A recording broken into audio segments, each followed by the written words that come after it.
የበሽታው ምንነት ሁክወርም ዲዚዝ የወስፋት በሽታ ይህ በሽታ ነኬተር አሜሪካኑስ በሚባለው ፓራሳይት ላርቫ የሚመጣ በሽታ ነው።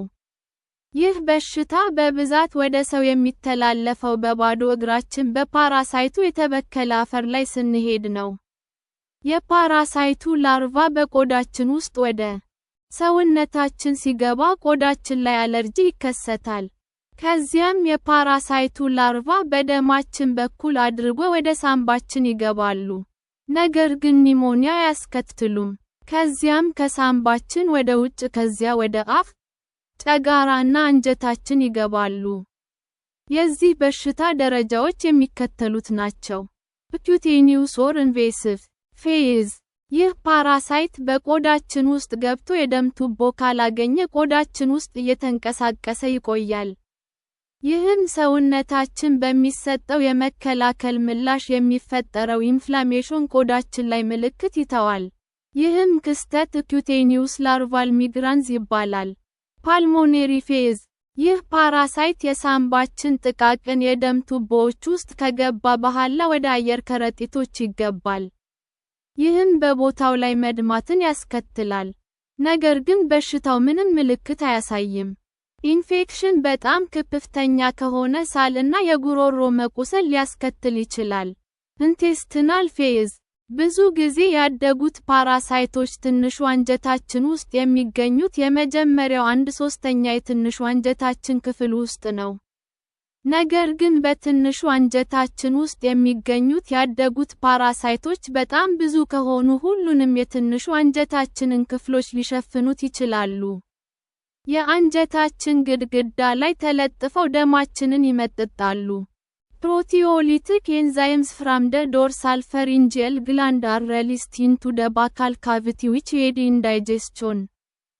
ሂስተሪ የበሽታው አመጣጥ ታሪክ ይህ በሽታ ለመጀመሪያ ጊዜ የተጠቀሰው በ3ኛው ክፍለ ዘመን ሂፖክራቲክ ኮርፑስ የሚለውን መጽሐፍ በጻፉት ሰዎች ነው።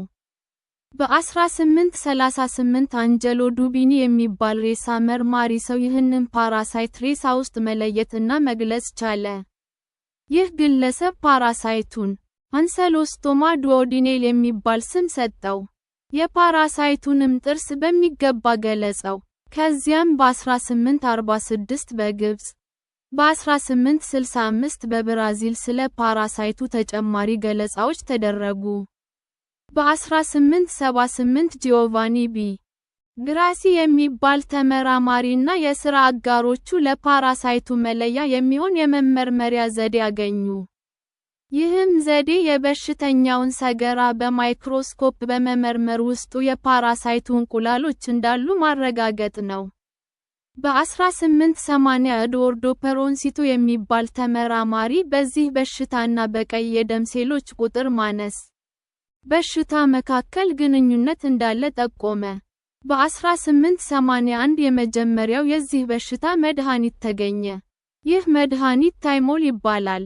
ይህ መድኃኒት እስከ 1920 ድረስ ተመራጭ መድኃኒት ነበረ። በ1898 አርተር ሉስ የሚባል ተመራማሪ የፓራሳይቱን የህይወት ዑደት በዝርዝር አስቀመጠ። ቻርልስ ደብሊው. ስታይልስ የሚባል ተመራማሪ ደግሞ ይህንን በሽታ የሚያመጣውን ሌላ የዚህ ፓራሳይት ዝርያን አገኘ። ይህም ዝርያ ነኬተር አሜሪካኑስ ይባላል። ኤፒዲሚዮሎጂ በሽታው ያለባቸው ሀገሮች በዓለም ላይ በኤ ዱኦዲኔል እና ኤን አሜሪካኑስ የተያዙ ሰዎች 439 ሚሊዮን ነው። በእነዚህ ሰዎች ውስጥ ያሉ እነዚህ ፓራሳይቶች በቀን የ1.5 ሚሊዮን ሰዎች ደምን የሚያክል ደም ከእነዚህ 439 ሚሊዮን ሰዎች ላይ ይመጥጣሉ። ይህ በሽታ በብዛት የሚገኘው በትሮፒካል እና ሰብትሮፒካል አካባቢ ነው። ይህ በሽታ በገጠራማው አካባቢ፣ እርጥበታማ አፈር ባለበትና የግድ መጸዳጃ በሌለበት ቦታዎች ላይ ነው። ኮዘዝ የበሽታው መነሻ ምክንያት ሁክወርም የሚባለው ፓራሳይት ይህንን በሽታ ያስከትላል። ከሁክወርም ፓራሳይት ዝርያዎች ብዙ ጊዜ ይህንን በሽታ የሚያስከትለው ነኬተር አሜሪካኑስ የተባለው ዝርያ ነው። ሪስክ ፋክተርስ ለበሽታው ተጋላጭ የሆኑ ሰዎች፣ በባዶ እግር የተበከለ አፈር ወይንም አሸዋ ላይ የሚጓዝ ሰው፣ የጉድጓድ እና ንጹህ ሽንት ቤት የሌለበት ቦታ የሚሄዱ ወይንም የሚኖሩ ሰዎች፣ በሞቃታማ ትሮፒካል እና ሰብትሮፒካል አካባቢ የሚኖሩ ሰዎች፣ ያረገዙ ሴቶችና የጎረመሱ ሴቶች፣ ለተበከለ መሬት ተጋላጭ የሆኑ ሕፃናት፣ ከሙያቸው ረገድ ከተበከለ መሬት ጋር ብዙ ግንኙነት ያላቸው ሰዎች፣ የተበከለ አሸዋ ላይ ተኝተው ፀሐይ የሚሞቁ ሰዎች። ሲምፕቶምስ የበሽታው ምልክቶች ብዙ ጊዜ ይህ በሽታ የያዛቸው ሰዎች ምልክቶችን አያሳዩም። ነገር ግን ፓራሳይቱ አንጀታችን ውስጥ ማደግ ሲጀምር የሚከተሉትን ምልክቶች ልናሳይ እንችላለን። ተቅማጥ፣ ማቅለሽለሽ እና ማስታወክ። ፓራሳይቱ በቆዳችን በኩል ወደ ሰውነታችን የገባበት ቦታ ማሳከክ፣ ማበጥ እና ቀይ መሆን። ፓራሳይቱ ሳምባችን ውስጥ ሲገባ ማሳል እና ሌሎች ምልክቶች ይታያሉ። ከበላን በኋላ የሚብስ የሆድ ህመም እና ቁርጠት። ደም የተቀላቀለበት ሰገራ። ደሙ ቀይ ወይንም ጥቁር መልክ ሊኖረው ይችላል። ፍላቹለንስ በጨጓራችን ወይም አንጀታችን ውስጥ ብዙ አየር መኖር። የምግብ ፍላጎት መቀነስ። ደም የተቀላቀለበት አክታ። ሳል፣ ድካም፣ ትኩሳት፣ ቆዳችንን ማሳከክ እና ቀያይ ነጠብጣብ መታየት። የፔል መልክ ያለው ቆዳ። ከዚህ በሽታ ጋር ተያይዘው የሚመጡ ውስብስብ የጤና ችግሮች የሚከተሉት ናቸው። በዚህ በሽታ ምክንያት የቀይ ደም ሴሎች ቁጥር ከቀነሰ፣ አኒሚያ። ይህ ክስተት ሌላ ከባድ በሽታ ላለባቸው ሰዎች፣ የተመጣጠነ ምግብ ለማያገኙ ሰዎች፣ እርጉዝ ለሆኑ ሰዎችና ጤና ለሌላቸው ሰዎች አደገኛ ነው። የሚከተሉትን ችግሮች ሊያስከትል ይችላል። በቂ ደም ባለማግኘት አየርን የሚባለውን ንጥረ ነገር በማጣት የሚከሰት የቀይ ደም ሴሎች ቁጥር መቀነስ በሽታ። ሰውነታችን የሚፈልገውን ንጥረ ነገር አለማግኘቱ። በሆዳችን ውስጥ ከፍተኛ የፕሮቲኖች ብክነት እና በሆዳችን ቲሹዎች መካከል ፈሳሽ መከማቸት።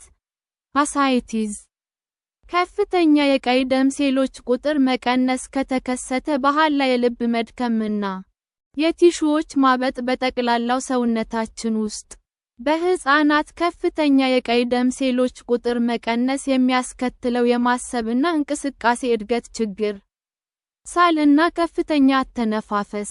ዳያግኖሲስ አንድ ቴስት። የበሽታው ምርመራ። የሰገራ ምርመራ። የፓራሳይቱ እንቁላሎች ስፍራው ውስጥ መኖራቸውን ለማረጋገጥ። ምርመራ ሰገራው ከሰውነታችን ከወጣ በኋላ ብዙ ሰዓታት ቆይቶ መካሄድ አለበት። የደም ምርመራ የቀይ ደም ሴሎችና ሌሎች ንጥረ ነገሮችን መቀነስን ለማረጋገጥ ይህ ምርመራ ይካሄዳል።